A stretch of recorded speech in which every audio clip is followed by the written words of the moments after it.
Hello, everyone.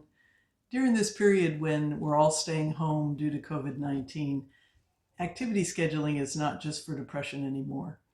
Many of us can benefit from making some plans for what activities to do each day in order to boost our mood and feel better.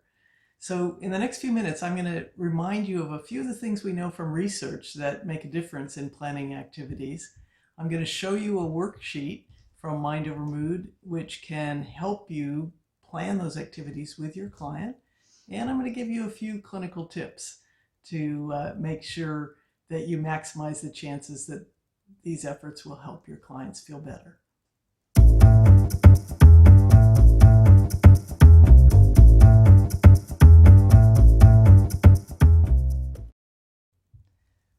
So what do we learn from research about activities? There are three types of activities that help us feel better. First, pleasurable activities. These are the things that we enjoy doing during the day that vary from person to person, but the things that we look forward to doing. Second, when we do activities that accomplish something. This can be everything from small everyday tasks like showering and getting dressed to more major activities such as working on a project or cooking a meal. And the other type of activity that really boosts our mood is when we overcome avoidance. All of us have certain things in our life that we put off doing over and over again. And when we take small steps to approach and gradually get those things done, it provides a good mood boost and relief to us. These three types of activities are center stage when we're doing behavioral activation with clients who are depressed.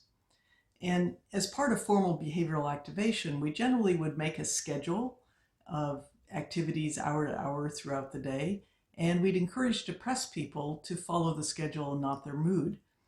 But when we're working with people who aren't necessarily clinically depressed, we don't have to do activity scheduling on an hour-by-hour basis throughout the day.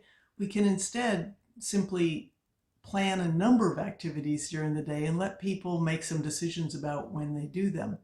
The idea is that we want people to learn what types and what balance of these activities help them feel the best.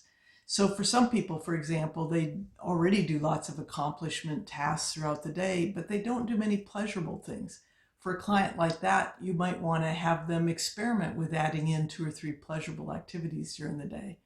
Other clients tend to do lots of pleasurable activities all day long and they don't get the things done that they need to get done. And so for those clients, you might want to experiment with adding in accomplishment tasks during the day and have them rate their mood before and after they do these tasks. The idea is to find what's the best balance for an individual. For one client, it might be 5 pleasurable tasks during the day and 3 accomplishment tasks and 1 period of time when they're overcoming avoidance.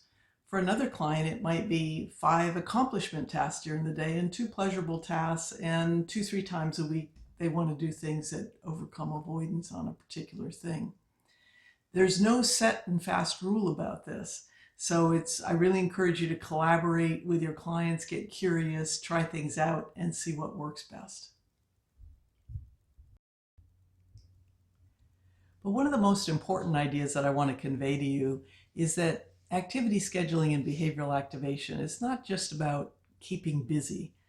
You're going to get much more mood boost from activities if you're doing things that are meaningful to you. And this is one of the reasons why when Dennis Greenberger and I wrote the second edition of Mind Over Mood, we constructed a worksheet.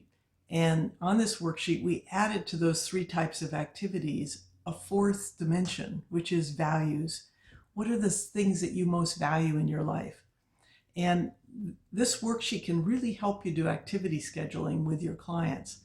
Now, for those of you who have the Mind Over Mood book, you can find this worksheet on page 213 of Mind Over Mood. It's the exercise just before worksheet 13.6, activity scheduling. And for those of you who don't have Mind Over Mood, you can find a link below where you can print out the worksheet following that link. And the idea of the worksheet is to ask clients, and together in session when you're doing therapy with them, you're going to figure out what are some types of pleasurable activities they can do during the day. What are the accomplishment? What are the things they've been avoiding that they could overcome the avoidance on? But in addition, you're going to ask them, what are their values? For some people, values might be things like getting more fit. For other people, it might be friends and family, might be spiritual development. It could even be something like becoming more resilient. And depending upon what those values are, you can supercharge the activities that they do. Let's take, for example, someone who might have on their activity schedule something like cooking dinner. If their value is becoming more fit, they can be thinking about, how do I cook a dinner that fits with my fitness goals? If their value is friends and family, they could invite a family member to come in and cook with them, or they could set up if they're doing homestay, they could set up a chat with their friends and do some cooking together while they're cooking. If their goal is spiritual development, they could focus on gratitude while they're cooking about the people who grew this food and who provided it to them. And if they're trying to build resilience, they can pay attention to how do they handle obstacles that come up while they're cooking dinner. So by combining values with the activities that we do during the day, we get a real kind of super impact of the benefits from the things that we do.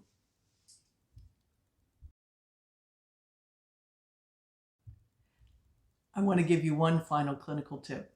After you and your clients make a plan for activities they're going to try during the week and how they're going to fit those activities in with their values, be sure to ask them, and what might get in the way of you doing those things this week? You want to always ask about obstacles, and then you want to avoid a tendency of therapists, if a client presents an obstacle, to immediately offer a solution. Your solutions are not nearly as good as the ones they can come up with for themselves. So you want to ask, and what might get in the way of doing these things this week? And then when they bring up obstacles, you want to say, and how would you like to handle that? By asking that simple question, you give your clients a chance to really think through what they want to do, why they want to do these things, and come up with their own solutions to the obstacles. This is going to really make it much more likely that they're going to be able to follow through and put into effect the plan that you've made.